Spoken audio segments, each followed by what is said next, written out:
Wives, are you feeling overwhelmed by hot flashes, mood swings, and changes in your marriage during menopause? You're not alone. Next week, I open the doors to Menopause Shouldn't Suck, where we'll talk honestly about navigating this journey together. From Naples, Florida, this is the One Extraordinary Marriage Show, where being busy is overdone, romancing is fun, and scheduling sex has taken the guesswork out of wondering when you're going to get some. I'm Tony DeLorenzo, your co-host, along with my beautiful wife, Elisa. From coast to coast and around the world, thank you for joining us. It's time to talk sex, love, and commitment. Give us a call or text us on the Hug Hotline at 858-876-5663 or send us an email to hugs@oneextraordinarymarriage.com. In today's episode, we're talking about what the two of you can do to strengthen your sexual intimacy as you create sexual arousal in one another. And I found this quote from Johann Wolfgang von Goethe that said, "Knowing is not enough, we must apply. Willing is not enough, we must do." And I think as we're talking about this knowledge around sexual arousal and how to create sexual arousal in one another, it's not enough just to have the knowledge. It's how the two of you take action on that. We're going to be discussing that in today's episode. But first, we start every One Extraordinary Marriage episode with a hug. And this is an opportunity to celebrate the two of you, to celebrate what you're doing in your marriage, the breakthroughs that you've had. And this hug starts with, in all caps, "We did it." Right on. We did a sex challenge the 1st of January, and it was awesome. We have been married for 45 years. Wow. So just sit on that for a second. Wow. Married 45 years, still doing sex challenges. Let's go. Just going to put a little celebration right there. Goes on to say, the last 7 months have been such a change in our sex life. For 20 plus years, I have had no desire for sex at all. My husband tried his best to make things happen, and I would totally shut him down to the point of him considering leaving me. I finally found a doctor that listened to me about having no sex drive. She did a blood test and found that I have zero testosterone. She put me on testosterone. Oh my goodness, what a game changer. I think I now have a higher desire to him. But to be fair, he still has walls up just waiting for the ball to drop and be like it was before. He was a little hesitant about the challenge, but after 3 days in, he was totally invested. We actually did 10 days, which I think is amazing. Yeah, it is. One thing we did learn is that our quickie isn't so quick anymore. Haha. Thank you for all the advice and help you've given to us. Oh, wow. I love it. And for those of you who don't know, We Did It is whenever you complete a sex challenge. For some of you, you want to call it a sex adventure, whatever you want to call it. It could be 7 days, 10 days. We've had some that have been into the months, hundreds of days. But it's whatever you complete. And so we want to celebrate you. Because like this couple, and we've heard from many of couples that we have seen as we've traveled the country and been speaking, sex challenges isn't only about sexual intimacy. There's so much more that goes into it. And I bet you this couple of 45 years, 10 days, making their marriage a priority around a sex challenge, I bet you each of their pillars of intimacy was impacted in some way, shape, or form. Absolutely. And, as we're jumping into this episode, Tony mentioned at the very top that we are talking about sexual arousal. And, Tony and I started this podcast 15 years ago. And so our sexual intimacy in and of ourselves has gone through a lot of changes, ups and downs, variations, whatnot over the last 15 years. I mean, it's the difference between 35 and 50. I'm just going to park that there for a second. If you have not crossed that time frame, if you're listening, you're maybe in the middle of it, there are a lot of changes that happen with ages and over. And I just want to say the changes that are happening are on both sides. Yes. And there's a lot of life that is happening. And when we say life, raising children, different jobs, businesses starting, closing, sales of homes or properties, death of family members, like the gamut. Listen to 15 years. Oh, yeah. And life has happened here for both myself and Elisa. Well, just a quick snapshot of the 40s to 50s. Both of our kids, got their driver's license. They both graduated from high school. They both had significant birthdays. We moved from California to Florida. We went through COVID. Like that's just a 10-second view of a decade, right? And so in that, when it comes to your sexual arousal and desire, and I want to just actually talk about both of those here at the top of the episode, there are a lot of fluctuations and changes in that, right? And we've spent a lot of time in the first 15 years of this podcast talking a lot about desire. right? Which Merriam-Webster defines as a longing, a craving, the sexual urge or appetite, AKA the mind wants it. I'm thinking about it. I want to have sex. Okay. Right. If I can just like distill that down into. So hold on. So Merriam-Webster defines desire as longing, craving, sexual urge, or appetite. So this is where our mind is going. Right. It's like, I want to have sex with you. Okay. Right. Like I have this need, I have this want to have sex with you. It's that urge, that appetite. That's desire. That's desire. Okay. And over the last 15 years, like we've talked about, high desire and low desire. We've talked about differences in desire. We've talked about, we've used the word desire so many, many times in 15 years. And this is episode 850. So, a good percentage of those episodes have had the word desire in it. But we've spent less time talking about this concept of arousal, which is, as Merriam-Webster defines it, it's that state of physiological or psychological excitation caused by sexual contact or other erotic stimulation, aka the body wants it, right? Where your body and your mind, like the brain, is going through these like, oh, my body's responding. My body wants this. For all my husbands out there, I'm 51, but I'm going to talk about like when I was in my 20s. I could visualize in my mind Elisa, right, and being sexually intimate with Elisa, which would then in turn give me an erection. So the mind is thinking. Desire. The desire part of me is thinking. The arousal part of me is an erection. 51-year-old Tony can think of Elisa, and the desire is there. Unfortunately, the arousal part, the erection part, doesn't always want to follow along with the desire part. So some of you may relate in some way, shape, or form. And for the female, for the wife, there must be something similar. I would give that to you because I do not know. Well, because you're not a man, or you're not a woman. I am. You a are man. a man. You are most definitely a man. That's right. Well, and it's true. And coming into this conversation too, Tony and I, we even banter back and forth behind our microphones as we're getting things set up and talking about this, because I truly believe desire doesn't operate by itself. Like you can have all the desire in the world, like I wanna, but if your body is not cooperating, it's going to be a very, I would say, either painful and or disappointing experience if the body can't get excited. Right? Because you're not in that place of being excited, and your body's like naturally lubricating, your joints are naturally loosening, like all of the physiological changes, the nerves are a little heightened and all of that kind of stuff that comes with arousal. That comes with arousal. Okay. Right? And so stepping into this, it's looking at this and going, okay, well, so many conversations in marriage focus on, well, you don't desire me, or we've got these differences in desire, instead of getting into this place of saying, hold up. Let's not make it be this argument about desire. Let's understand that maybe there are some things that we can do that can help arousal that will actually get us into this place of desire. Now, I'm going to come back to desire for one hot second. In previous episodes, we've talked about responsive desire, where the arousal needs to come. But we did not land on what is it that creates the arousal for you or your spouse, so that you could actually get into this place where the body is responding and jump starting the brain going, okay, yeah, like this feels good. Like I want to do this kind of thing. Right? And so it's giving some more energy to this, because I love it. One of the churches we recently spoke at, we were signing books after, and this sweet woman comes up and she looks at me and she kind of leans her hand on the high top table, and she's like, she goes, we've been married 40 plus years. I'm like, that's awesome. I'm so glad you're here. And she said, there have been a lot of times over those years when I haven't been in the mood. She goes, times when I've had like let's just say low to zero desire, which means the brain, she's not thinking about it. She goes, but I've looked at my husband and I've just told him, I'm like, I'm willing if you can help me get there.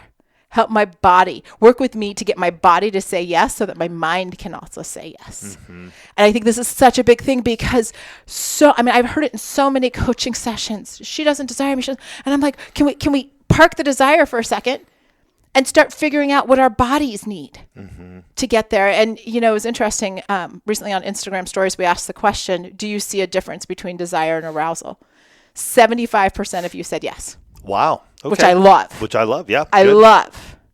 Then we ask the question, if desire is the mental state of wanting sex and arousal is the physical sign of a sexual response, what helps your arousal? And we got fabulous answers. I love this. And I love it because it wasn't just like touch me or be naked. I mean, both of those were on the list. But it's this myriad of responses, these variety of responses that allow you to go, what might it be for us? What might it be for me? And you start thinking through, like, what helps me get aroused? Yeah, and I also want to say this from the individual standpoint. If you don't have desire, you're not broken. So good. And there's been such a heavy emphasis on this over the years. And I've seen it, and I think Elisa would say this as well from coaching hundreds and hundreds of couples, that it can really, make someone feel like they're broken. Like, why doesn't my body work? And that's not the truth. I mean, we are loved by a Heavenly Father who has perfectly and wonderfully made you and each one of us. And I don't believe that there's any reason why one part might be, working as we want it to and another part isn't. But you can still step into this and go, oh, okay, just because I don't have desire, can I be aroused? And I would suspect many of you could and can. And it's the place that I feel like I'm in right now in this season. There are times when, yes, there is a desire, but there are more times than not that Elisa and I are sexually intimate that I need to be aroused to get the desire there. I'm excited. Don't get me wrong. It's not like I'm not excited, but I don't get the erection like I used to. Just by thinking about it. So I need the arousal to get my head in the game. Well, and I think this is actually a really important point of, understanding that we can create if we start to understand how our spouse's body works, how our body works, we can actually, from a place of, I don't want to say a place of power, but that's kind of a place of influence. We can start to know like what those touches are and actually enhance our sexual intimacy by going, I know what works for you. Right? I know how to touch you. I know how to approach you. I know, and it's not power influence. The word I was looking for was confidence. Right? We step into our encounters with our spouse with this confidence of going, like, I feel pretty good about myself. I know what I'm going to be able to do, whether it's, those touches that really matter, whether it's, somebody said back tickles, which conceptually, I'm trying to wrap my head around that. But I love the idea of like little touches on the back, making out, those deep kisses, playing games together, cuddling, thinking about sex, oral sex. When my spouse initiates, right, getting into these things where we start stepping into this place of going, what does this look like? And I will tell you, as my sexual confidence has grown, like my ability to create arousal in Tony has I won't say completely shifted, but has dramatically shifted. I would say probably over the last 3 or 4 years. Yeah, I would say even in the last 6 months, I've seen a massive shift. And part of this is we'll focus a lot on our sexual intimacy in these moments. And yet what really allows for us to be aroused and allowing our spouse to understand where we are so that we can be aroused is we have to open our mouths. And we need to engage in our emotional intimacy. Because there was a point in time when I wasn't saying anything. I was actually like frustrated because I couldn't get an erection. I mean, desire was there. I like Elisa and I'd be like, hey, like we're going to have some sexy time tonight. Desire was there. I remember just like watching her in the bathroom as she's getting ready. Desire is there. There is no inkling, no flicker of an erection happening. And to me, that was very frustrating. I just like the description of a flicker of an erection. Sorry, I totally get where you're. And I know that's probably like completely breaking the mood, but I was just it's not flicker of an erection. But you think about it, right? And what can happen in those moments when the desire is not being manifest in that physical state of arousal, right? There can be these doubts that come into the relationship. Hey, what's going on? Or why is this not working? Or what's wrong with me? Or like Tony said, am I broken? All this kind of stuff. Instead of saying, I might need a little more help to get aroused. And let's do that together, right? But let's understand what this looks like for us. And we're going to talk about just equipping you to be able to do that after this break. When you think about businesses that are selling through the roof, sure, you think about a great product, a cool brand, and brilliant marketing. But an often overlooked secret is actually the businesses behind the business, making selling simple. For millions of businesses, that business is Shopify. Nobody does selling better than Shopify. They're the home of the #1 checkout on the planet and the not-so-secret Shop Pay that boosts conversions up to 50%, meaning way less carts going abandoned and way more sales happening. So if you're into growing your business, your commerce platform better be ready to sell wherever your customers are scrolling or strolling, on the web, in your store, in their feed, and everywhere in between. Businesses that sell more sell on Shopify. Upgrade your business and get the same checkout Allbirds and Skims use. Sign up for your $1 per month trial period at shopify.com/start selling, all lowercase. Go to shopify.com/start selling to upgrade your selling today. Shopify.com/start selling. Dear old work platform, it's not you, it's us. Actually, it is you. Endless onboarding? Constant IT bottlenecks? We've had enough. We need a platform that just gets us. And to be honest, we've met someone new. They're called Monday.com, and it was love at first onboarding. Their beautiful dashboards, their customizable workflows got us floating on a digital Cloud 9. So no hard feelings, but we're moving on. Monday.com, the first work platform you'll love to use. We're back. And we're talking about this concept of sexual arousal and I think by extension, building your sexual confidence. I hadn't really thought about this as I was preparing for this episode, but I really think that's what it comes down to. Because a lot of times we aren't necessarily getting aroused by ourselves. Mm-hmm. Right? There is this interplay of how are you touching me? What are you saying? Are we having those great makeout sessions? Can I, release all the stuff that's on my head? And can we engage to create a state of arousal, which may jumpstart the desire, right? In that responsive case, or if you've already got the desire, it just heightens that desire because you're like, and my body is responding to you, right? But it's being in this place of saying, okay, what does this look like for us in our sexual intimacy? And some of you are going to start this week just with a simple conversation of, do you know what helps you get aroused? Right? And you may not. And I'm going to go back to the thing that I've probably been saying for most of the last 15 years, and that's being married is the best form of sex ed. Because you're not learning, on page 127 of your health textbook, the anatomy. You've actually got a real life person that you can learn from and learn with, right? Yeah, and I'm going to drop 2 books in because if you are in this place of like, well, I don't know, and how do I talk about this? And 2 books, the Vagina Bible and the Penis Book. And here's the thing. You read your book, and yet you read the other book too, because you begin to learn. You begin to understand. Like when I read the Vagina Bible, I was blown away. Now, I was blown away by the Penis Book for sure, because the penis is an amazing part of our body, guys. And it's the whole engineering aspects of it that really it's amazing what it can do. And yet, when I read the Vagina Bible, I was blown away. Like, literally, like, this happens? Like, and this was 20-something years into our marriage that I was reading this book and looking at Elisa going like, this happens?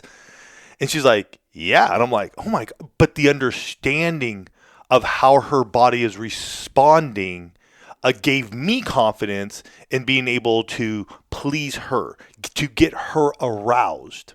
Yeah. And this is, and I know, I had a couple tell me the other day, Lisa, we didn't grow up talking about sex, and it's not something that we're comfortable about. And I told them, and I would tell each and every one of you that are thinking that same thing, I get it. Mm-hmm.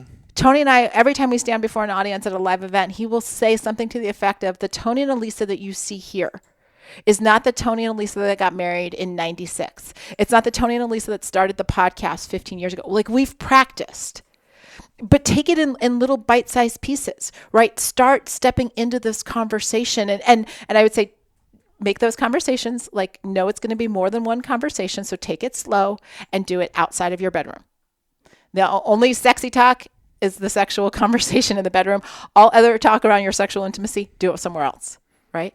But as you start to learn, hey, what are the touches that help you get aroused? What is it? Do you like lingerie? Is it the visual? Is it something else that starts to create that physical response in you where you start to feel your nerve endings a little tingly, or, you can feel your breath quickening or whatever, or your head's just like, yes, all of that, right? Understanding that so that you can actually put time, as the two of you are scheduling sex, creating your intimacy lifestyle. Don't just, take it down to the minute for like, we need 15 minutes to have sex. Allow there to be time for the arousal, for that, if it's foreplay, if it's how the two of you initiate, but you got to build that in, because otherwise you'll feel rushed. And then you're like, oh, we don't have, and sex is not as enjoyable if you're not fully aroused. I'm just going to put that out there. As you're building this knowledge base. I do want to say, though, yes, different seasons of marriage, there may be times when the arousal is quicker. You may have to do things and shift. I was telling one couple even just this past weekend when we were in Tulsa, they got full lives, different schedules. Hey, go have sex in the shower. And there was a season for Elisa and I where we had to help each other get aroused quicker in the shower, because that was the time we had together, younger children. And so please understand, you have to see where you are in the season of life you're in. You may be in a season like us where your children are older, you have more time. And yet if you have younger children, believe you me, we were there. And we had to figure out and determine how to arouse one another so that way we could be sexually intimate. That was more like our speed arousal. That was, like what are the quick touches? What are the things, and that's where you take advantage of like vacation sex, where you've got like more drawn out periods of time and things like that. Should I add, I think for those of you who are going to have to do some speed arousal, guys, you may not be able to get your wife fully lubricated. So I am going to add our favorite lube, Uber Lube. I'll put a link here. The books are also in here as well. Because just as a side note, if she is not fully aroused and lubricated, sex can be more painful. And if you start a place where sex becomes painful for her, she may tend to want to avoid sex because it doesn't feel good. Lubricant can help with that. Again, so you're scheduling time for this, to have the conversation, but also just to allow more time as you're able in the season that you're in to be sexually intimate, so that arousal has a greater opportunity to happen. Get into this place where it works. Like if you two have a conversation and your spouse says, hey, this works to get me aroused, I'm going to come back to the quote that I opened the episode with, right? Where we talk about the fact that, knowing is not enough. We must apply, right? So if they tell you, you now know. It's on you to apply that knowledge so that they feel loved, so that they feel valued, cherished, seen, and understood, right? So if your spouse says, hey, you know what? And I've had a lot of people in coaching sessions recently talk about the fact that they really like massages. Okay. It's come up, like to the point where one guy's like, I think I need to buy a massage table. Like, knock yourself out. We've had others in the one family do that. I've gotten pictures of the massage table, not of them massaging. Nope, just the massage table. Just the table. But you might, if you know that, you might actually start learning how to give better massages, or you might start experimenting with different massage creams like Every to what feels good to you. What do you like? What scents do we like? Like you can actually enhance that, because now you're engaging these different senses to create arousal and to really make arousal be a full body experience, not just touch or not just sound or, taste. It's a whole thing. And continue to communicate. Like don't ask a ton of questions. Like, does this feel good? What about this? What about this? What about this? Do you like this? Like that will be annoying on either side. So for that, I just want to say, as a husband, wives, if you can use your vocalization, that helps. And I've talked to Elisa about this, and we've had these conversations, because I get it, and yet I need feedback somewhere. So you don't need to be like, oh, right there or right there, which Elisa has done over the years. I get it. But some cue. So we, as your husband, know what we're doing is working for you. Can I also can I put a and on the end of that? You may put it. I'm just saying from a husband standpoint, if you lay there as a log without any like response, then it's very hard to know. Am I pleasing you? Am I arousing you, or am I not? And in that place, then my brain starts going, I'm lost. I don't know what to do. And so for me, from my arousal standpoint, then I'm going to start going down because I'm like, my head starts spinning. And we've had this discussion before. Well, and that was going to be my and on that statement, is that vocalization is a form of arousal. Mm-hmm. One, it creates that feedback loop, but it also can be an incredible turn on if you know what you are doing feels good to your spouse. And so it will enhance the pleasure that you're feeling, mm-hmm. and it will enhance theirs. So like that, and that's something I've come to realize over the years, is that when I hear the auditory vocalization from Tony, that does contribute to my arousal, and vice versa. And so it's understanding that so that you can use that as another tool in your arousal toolbox. Absolutely. Right? Like a little bit of feedback. And then, think about how you build anticipation, because, that desire and arousal, circle, if we will, you can start feeding that earlier in the day. But as the two of you are having these conversations about sexual arousal, you may need to actually think through just what are some of the common barriers mm-hmm. that we have. If it's a mental load, and some of you were like, when we were getting the feedback on those questions, we're like, if he or she can help me just like park all the stuff I have in my head or take something off my brain. So find out if that's a barrier right to arousal, and then figure out how to offload some of that. For some of you, the barrier is what your environment is. Right? Because you're just like, oh, I'm distracted. And so my body doesn't respond because I've got all these distractions going around, because maybe our bedroom's got clothes and kids' toys, and we've been there. There's no judgment. And we've heard from many in the one family where we have talked about, like, make your bedroom your sanctuary. Make it a place where you feel comfortable, where you can relax. And we've had a number of stories over the years of couples who have like literally taken a weekend and mm-hmm. transformed their bedroom. And the weight that has come off of them, because they're now in an environment that allows them to be in the moment mm-hmm. and to be aroused, because there's not all this sensory overload or whatever it may be, candles, lighting, music. Think about that environment. And, understand that there are going to be fluctuations in arousal throughout the life of your marriage. Mm-hmm. Tony and I are very candid. As of this recording, I'm 50, he's 51. I am for sure 100% in perimenopause. He is a 51-year-old male. We've had hormonal fluctuations. We've had those times when we've been in high stress situations that have impacted our ability to get aroused and how we're able to maintain that. We have had, health issues, like all of these different things over the life of your marriage may impact how easy or difficult it is for you to become aroused.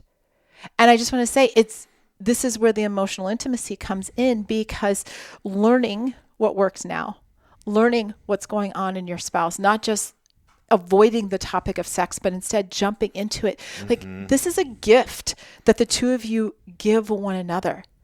Stepping into this place where you're going to have greater sexual intimacy, where you're going to learn about one another, where you're going to take what you learn and actually do something with it to enhance that sexual experience. Mm-hmm. That is a gift.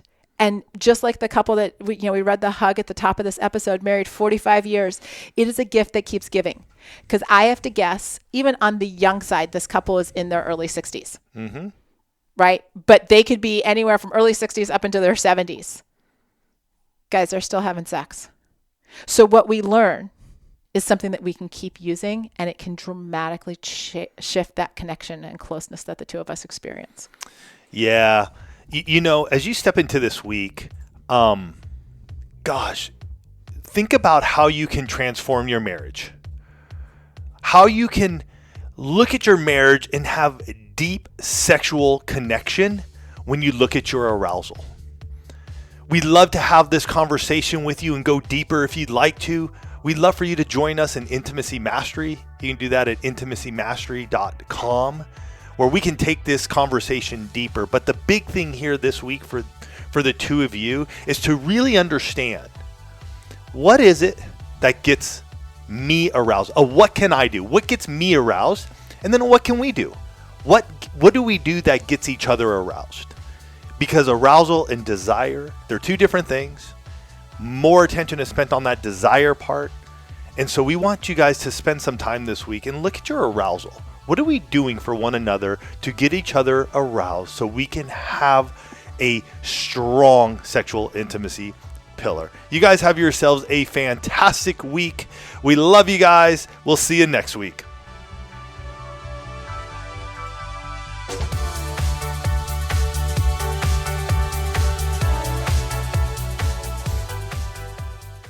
Thank you for listening to the One Extraordinary Marriage Show. If you love this podcast, please leave a review on Apple, Spotify, or wherever you are listening. Your review helps others find the show and know that it's the right fit for them and their marriage.